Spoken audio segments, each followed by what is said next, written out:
For assignment number 1, Learning Mathematics Meaningfully, I decided to use a screencast as I think this is a great tool to verbally and visually express my mathematical thinking. So for my mathematical inquiry-based activity, I chose David and Phyllis Witten's Making Sense of Fractions and Percentages. This activity asked students to investigate the number of food advertisements during children's TV programming. And the purpose of this study was to deepen children's understandings of part-whole relationships of fractions and percentages. So they asked the students to engage in an inquiry, which was how many numbers of food advertisements occur during television programming. So this is my attempt at the activity. So on the left-hand side, you'll see I have my rough data, which was while I was watching television, I jotted down the product that was being advertised. And then what I did was I created 3 different categories in which to place these products. So you'll see the 3 types of categories I have are toy, cereal, and food. So under the intention that Witten and Witten asked us to investigate food advertisement, I was primarily looking for food, and I was surprised to find the number of toy advertisements instead. On the right-hand side, you'll see that I compiled my data into a table. So I chose to define the 2 columns as type of advertisement and the number of advertisements that occurred during my viewing experience.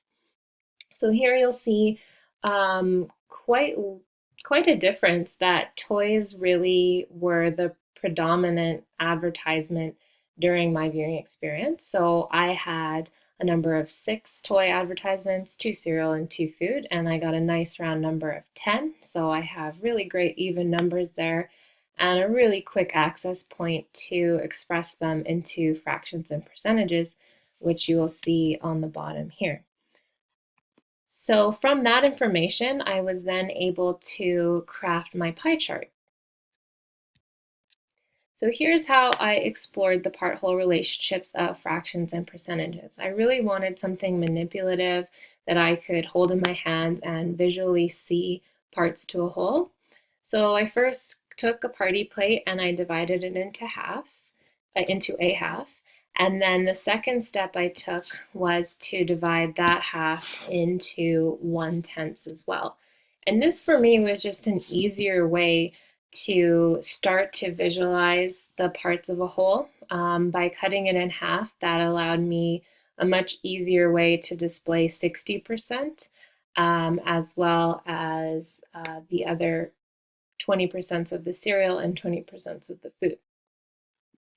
So I actually decided to place them into 10% because I found that was a great way of also expressing how it would the other half of the whole was made up of 5 10%, and on the right hand side, and on the left hand side it was made up of 1/2 of 50% in total. So I really thought this was a good way for myself personally to visualize the relationship of the data that I found, and it created a meaningful experience for me as I was able to demonstrate my understanding through a visual representation, and I was trying to relate parts of a whole, and this helped me to demonstrate that understanding.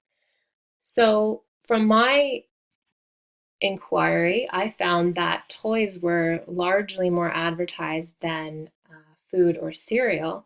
And so what I might do next is I might actually explore that even further and look into how marketing really targets children in that area as they are influential in their parents' purchasing power, which is also a prominent feature in the Witten and Witten mathematical activity, was that they found how frequent cereal commercials were, and that children were actually, in fact, the target audience because they influenced their parents' purchasing power. So this is a really great activity to engage with students and to help them connect it to real world situations. And I'm really Happy with my experience. It helped me to really engage with this activity and understand how students might attempt this activity. So one thing that we could do in our classroom was also use the dinner plate example to create parts to a whole. I like this example because it's something that the children can actually create with their hands and manipulate. But I also do like the drawing example that Witten and Witten provided because we want students to be able to use their own experiences to draw and express mathematical reasoning. And this is just my attempt at doing that. Thank you for listening.